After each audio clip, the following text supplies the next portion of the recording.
شباب، السلام عليكم. عاملين ايه؟ يا رب تكونوا بخير دايما. في حاجة كده كنا عايزين ندردش فيها. في مثل يقول لك ايه؟ يا رايح كتر من الفضايح. فالمثل ده حلو قوي وانا بحبه.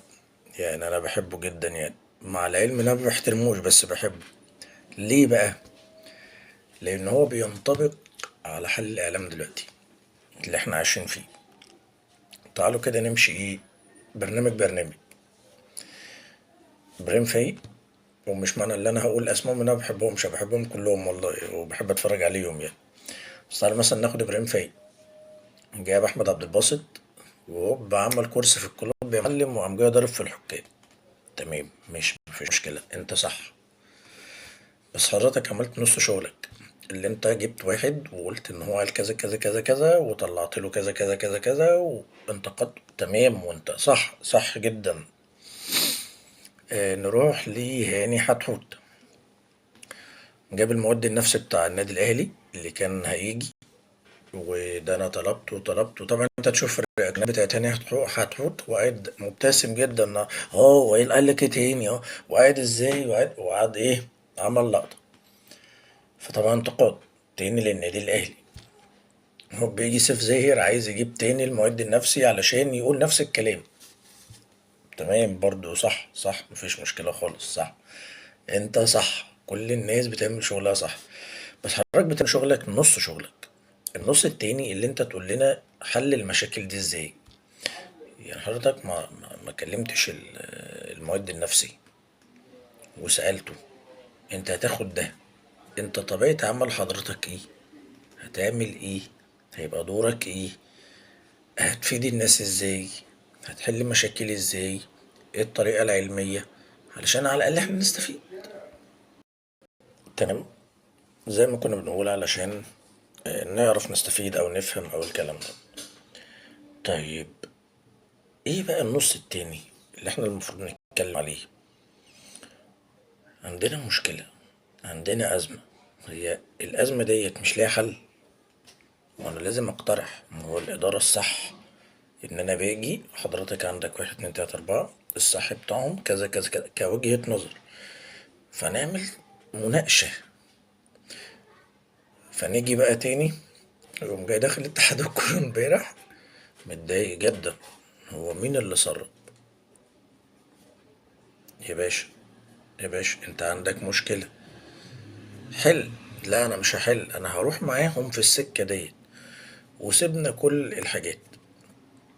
امبارح احنا كده يعني انا كنت يعني بنتكلم، يا اخوانا والله العظيم احنا انتوا بتوصلونا لمرحلة من الزهق. كل الدنيا فيها مشاكل، بس في مشكلة بتاخد دقيقة وتتحل، وفي مشكلة بتقعد أربع خمس أيام. احنا عندنا هنا المشاكل بتقعد أربع خمس سنين، الله أكبر علينا يعني. عادي يا جماعة، الموضوع خلص. هنحط حلول، بس ده لو احنا عايزين نحل. انما احنا مش عايزين، احنا عايزين ايه؟ كل يوم نقعد نتكلم نقعد نتكلم نقعد نتكلم، وتبقى البانة ببقنا مش عايزين نحل. انت النهارده الريال هيلاعب ميلان، الموضوع خلصان. ليفربول هيلاعب معرفش مين، ليفركوزن. هما الاربع فرق ما عندهمش بلاوي، ما عندهم بلاوي، بس الموضوع بياخد وقت، مفيش وقت. انما احنا هنا فرحانين بايه؟ كمل، كمل. كل يوم ابراهيم فايق يطلع كده، اصل احنا عملنا احسن سبق بتنجان في ايه يا عم ابراهيم؟ ما خلصنا والله، يعني ما خلصنا. حاجة تانية من ضمن يعني اللي هو ايه الحاجات اللي بتضايق جدا في علم الرياضة أو في علم الإدارة، آسف يعني. كنت قريت بوست كده أو قريت كومنت إن قفشة لما طلع يتكلم مع إبراهيم فايق فعك الدنيا، فتركي الشيخ قال له لو نزلت له عقوبة بقول لي علشان نشيلها. هو أنت كده بتجمل؟ هو أنت كده بتعمل حاجة صح؟ انت كده بتساعد على نشر الغلط. لان المفروض انا ما ينفعش اطلع اتكلم على بيتي. هو انت كده لما تطلع تقول لي حاجه زي كده فانا المفروض اتعاطف معاه؟ يعني اتعاطف معاك انت يا ابراهيم واتعاطف مع تركي الشيخ مثلا؟ ولا المفروض ان تركي الشيخ يقول لك لا عيب، المفروض احنا بنحافظ على وحده الكيان؟ ونجيب قفشه ونقول له اللي انت عملته غلط. يعني هو التعاطف ازاي؟ هو انتوا يا جماعه بتحطوا السم في العسل دايما ليه؟ فهم يعني الواحد بس كل شويه بيشوف حاجات من ضمن الحاجات المستفزه، يعني من ضمن الحاجات المستفزه جدا.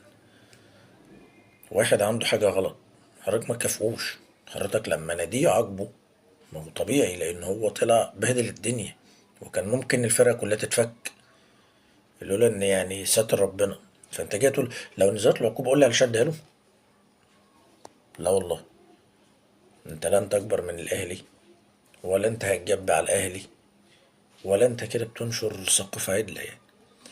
فيعني من ضمن الحاجات قلنا يعني ايه ندردش كده مع بعض الصبح فيهم.